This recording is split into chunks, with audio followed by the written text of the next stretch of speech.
वाले हैं, शेरों के कबीले की आगोश के पाले। तो सबसे पहले हमारे रिस्पेक्टेड जावेद साहब ने हवाला दिया कि खुदा फानी है। कितने मजहब आगे चले गए, किसी ने जुपिटर को खुदा माना, किसी ने किसी को माना। मैं कहता हूं जिसने कॉन्टिंजेंट चीज को खुदा माना, गलत माना, वो खुदा ही नहीं, वो खुदा ही नहीं है।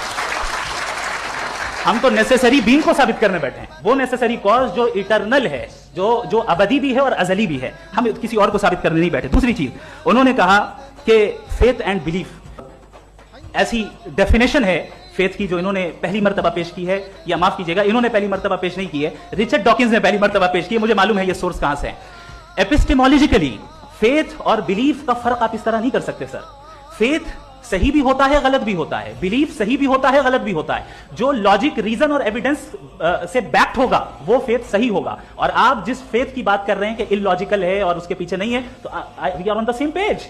हम नहीं मानते उस फेथ को, जो फेथ ऐसा हो जिसके पीछे कोई लॉजिक ना हो, एविडेंस ना हो, हम नहीं मानते। हम तो उस फेथ के कायल हैं जिसके पीछे लॉजिक हो और एविडेंस हो। तो बिलीफ सही भी होता है, गलत भी होता है, फेथ भी सही होता है और गलत भी होता है। तो आज फेथ और बिलीफ के डिफरेंस पे बात नहीं हो रही। आज आप चाहे फेथ एक्सेप्ट कर लें या बिलीफ एक्सेप्ट कर लें, आज ये बात होगी कि ट्रूथ क्या है, चाहे ट्रू बिलीफ सही है या ट्रू फेथ सही है, और फॉल्स फेथ क्या है और फॉल्स बिलीफ क्या है, बात इस पे हो रही। दूसरी चीज इन्होंने पूछा स्टुपिडिटी फिर क्या है। अगर फेथ रिलीजन स्टुपिडिटी नहीं है तो और क्या है। चूंकि फेथ का मुतालबा करते हैं तो स्टुपिडिटी क्या है। मैं कहता हूं स्टुपिडिटी एथिज्म है। उसकी वजह यह है कि आप एक सड़क पे जा रहे हो और आप किसी गार्डन में जाएं और देखें वहां लिखा है फूलों के साथ I love Javed Akhtar and I really do, I love you sir.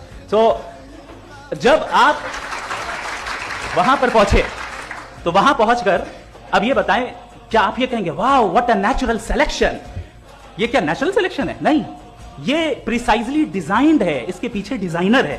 लिहाजा अगर कोई एक ऐसी कॉमन सेंस की बात को कबूल नहीं कर रहा है कि यूनिवर्स जो इतनी प्रिसाइजली काम कर रहा है, हम कहते हैं कि खुद ब खुद बन गई, मैं समझता हूं इससे बड़ी स्टुपिडिटी और कुछ नहीं है।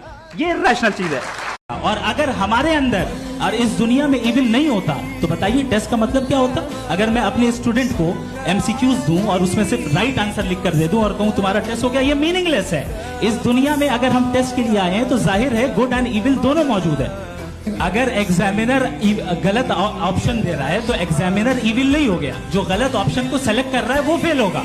क्रिएटर ने इविल को बनाया है लेकिन वो इविल नहीं है। अच्छा सुनिए मेरी बात, लेट मी कंप्लीट सर।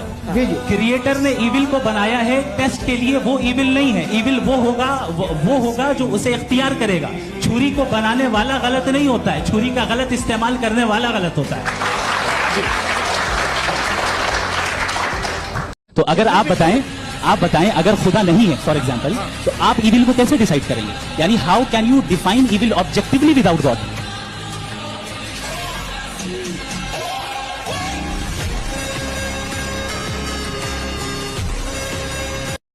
आप नाम बता दें। आप अमेरिका में शिकागो में रहते हैं, इतना मुझे याद है। बताया आपको, यासिर नदीम अलवाजदी मेरा नाम है। जावेद सर आपसे क्वेश्चन है इन्फिनिट रिग्रेस के ताल्लुक से। एक हाइपोथेटिकल सिनेरियो है, मसलन अगर आप सर माइक थोड़ा सा प्लीज क्लोज रखिए। ओके जी। अगर आप शायर इसलिए हैं कि आपके कोई उस्ताद शायर थे, और वो इसलिए शायर थे कि उनके कोई उस्ताद शायर थे, और इसी तरीके से हम माजी में पीछे चलते चलते चले जाएं और कहीं ना रुके, तो माफ कीजिएगा आप कभी शायर नहीं हो सकते। लेकिन आप शायर हैं, आपका शायर एग्जिस्ट करता है, इसका मतलब यह है कि आप कहीं ना कहीं रुके हैं। तो मेरा सवाल यह है कि क्या आप इन्फिनिट रिग्रेस ऑफ कॉजेस को लॉजिकल फैलेसी मानते हैं या नहीं मानते? हाँ या ना? मैं इन्हें लॉजिकल फैलेसी नहीं मानता हूं।